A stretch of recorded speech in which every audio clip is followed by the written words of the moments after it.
جدھر دیکھوں محمد کے دیوانے گیت گاتے ہیں، جدھر دیکھوں۔ اللہ کے محبوب صلی اللہ علیہ وسلم نے امت کو جو دین کی دعوت دی اور جو دین سمجھایا، تو محبوب تو دنیا سے رخصت ہوئے، پردہ فرما گئے، لیکن محبوب کا لایا ہوا دین اور اس کی محنت قیامت تک چلتی رہے گی، قیامت تک چلتی رہے گی۔ اور جس جس دور کے اندر جیسے جیسے فتنے ہوں گے، اللہ تعالیٰ اس زمانے میں ویسے ہی پہلوان کھڑے کریں گے۔ خواجہ معین الدین چشتی اجمیری رحمۃ اللہ علیہ کے زمانے میں جوگی لوگ، برہمن لوگ لوگوں کو کچھ چمتکار دکھا کر ان کے عقیدوں کو خراب کرنے میں لگے ہوئے تھے، اور کچھ ایسی چیزیں اور کچھ ایسے چمتکار دکھایا کرتے تھے جس کی وجہ سے لوگ ان کے معتقد ہو جایا کرتے تھے۔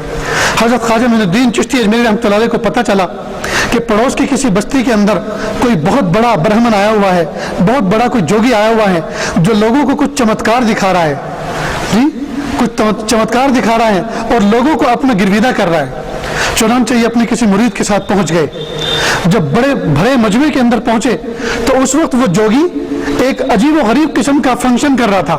دکھا کیا رہا تھا کہ زمین سے اس نے فلائنگ بھری، جیسے فلائٹ زمین سے چلتی ہے اور فضا میں اڑتی ہے، تو اس طرح سے اس نے اپنے آپ کو اس طرح سے اڑتے ہوئے دکھایا۔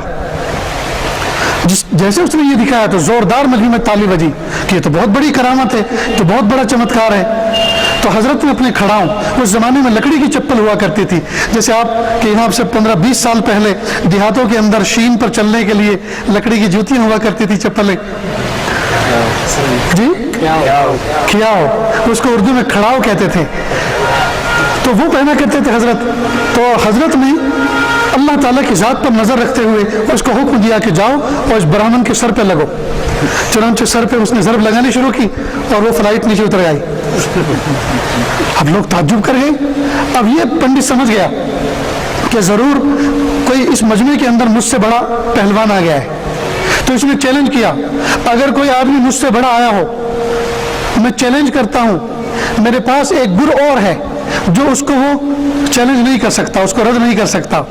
تو حضرت نے یہ سب چیزیں سیکھی نہیں تھی، لیکن ان کو یقین تھا اس بات کا کہ میں حق پر ہوں، میں سچ پر ہوں، اور اللہ کی مدد میرے ساتھ ہے، اور یہ باطل پر ہے، یہ کفر پر ہے، اللہ کی مدد کے ساتھ کبھی نہیں ہو سکتی۔ لہٰذا چیلنج کو انہوں نے پک کر لیا، اٹھا لیا، اور فوراً کھڑے ہوئے اور کہا اچھا آپ ہیں جو میرے چمتکار کو رد کر رہے ہیں؟ میں آپ کو ایسا چمتکار دکھاتا ہوں کہ آپ اس کو دکھا نہیں سکتے، آپ اس کو رد نہیں کر سکتے۔ کہا کیا ہے؟ کہ ایک پیالے پانی کے اندر میں اپنے پورے کے پورے جسم کو غرق کر سکتا ہوں، ایک پیالے پانی کے اندر، اور اس پیالے میں ذرہ برابر اضافہ نہیں ہوگا، پانی اتنا کا اتنا ہی رہے گا، اور تھوڑی دیر کے بعد اپنے آپ کو پھر سے ظاہر کر سکتا ہوں۔ تو کہا آپ یہ کر سکتے ہیں، میں بھی کر سکتا ہوں۔ اللہ اکبر۔ دوستو، سنا دینا آسان ہے اور سن لینا آسان ہے، لیکن ایک باطل کا رد کرنا ہے، ایک حق کے جو ہے میسنجر کو، میسج پہنچانے والے ایک اللہ کے ولی کو حق کو پہنچانا ہے، اور حق کو بلند و بالا کرنا ہے، اور باطل کو مٹانا ہے۔ چیلنج قبول کر لیا اور کہا ایک پیالے نہیں 2 پیالے منگائے۔ چنانچہ 2 پیالے منگائے گئے، اور سارے کے سارے لوگ حیران، جو اہل ایمان تھے وہ بھی حیران کہ دیکھیں آج کیا ہونے والا ہے۔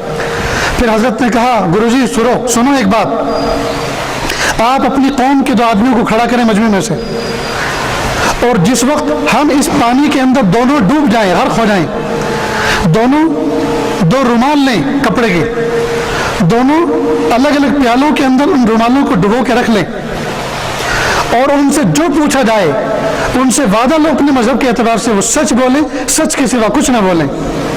چنانچہ بات طے ہو گئی۔ گرو نے کہا کہ ڈوبو آپ پانی میں، کہ نہیں، جیسے آپ ڈوبیں گے ویسے ہی ڈوب کے دکھاؤں گا، پہلے آپ ڈوبیے، چیلنج آپ نے کیا ہے، میں کسی اور انداز سے ڈوب کے دکھاؤں گا تو آپ کہیں گے نہیں میں دوسرے انداز سے ڈوبتا ہوں، پہلے آپ ڈوبے، چیلنج آپ نے کیا ہے۔ چنانچہ اس نے اپنے پیر کا ایک ناخن ڈالا، کھڑا ہوا، پیالے میں ڈالنا شروع کیا، اور جیسے کینڈل موم بتی پگھلتی ہے اس طرح سے اس کا وجود پانی کے اندر ڈوبنا شروع ہوا اور ایک دم سے غائب ہو گیا۔ اللہ اکبر کبیرہ۔ زوردار تالی بجی مجمع میں۔ حضرت نے اللہ کی ذات پر نظر رکھی اور اللہ سے مدد مانگی، اور انہوں نے پیر کا ناخن ڈالا، پیر کا انگوٹھا ڈالا، اور وہ بھی سیم اسی اسٹائل میں غرق ہو گئے جس طرح سے وہ برہمن پنڈت جو ہے اس میں غرق ہوا تھا، اور زوردار مجمع میں تالی بجی۔